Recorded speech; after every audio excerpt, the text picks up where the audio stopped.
Story in Hindi. एक दिन एक लड़की ने अपने पिता से पूछा, पापा, क्या आप कभी मेरी वजह से वो रोए हैं? उसके ऐसा पूछने का कारण ये था कि उसने कभी भी अपने पिता को हुए नहीं देखा था।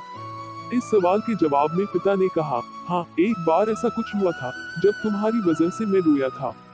यह सुनकर लड़की उस बात को जानने के लिए उत्सुक हो गई कि आखिर वह क्या बात थी जिसने उसके पिता को रुला दिया था।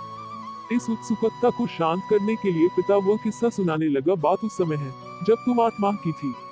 एक दिन मैंने तुम्हारे सामने 3 चीजें रखी, एक पेन, एक सिक्का और एक खिलौना। मैं ये जानना चाहता था कि तुम उन चीजों में से क्या उठाओगी।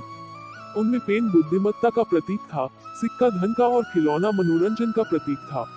मैं ये सब बस एक जिज्ञासा के कारण कर रहा था। मेरे लिए ये जानना बहुत रोचक था कि मेरी बेटी के लिए आगे जाकर क्या सबसे अधिक मायने रखेगा। मैं तुम्हारे सामने बैठकर बेसब्री से तुम्हारे अगले कदम का इंतजार कर रहा था। मैं देखा कि कुछ देर बैठकर तुम उन चीजों को देखती रही, फिर घुटने के बल पर चलते हुए उनकी ओर बढ़ी। जब मैंने तुम्हें आगे बढ़ते हुए देखा तो मेरी धड़कनें मानो सी रुक गई। लेकिन अगले ही पल तुमने उन सभी चीजों को अपने हाथ से एक तरफ हटा दिया और आगे बढ़कर मेरी गोद में चली आई। बस यही वो पल था जब मेरा दिल भर आया था और तुम्हारी वजह से मैं रो पड़ा था।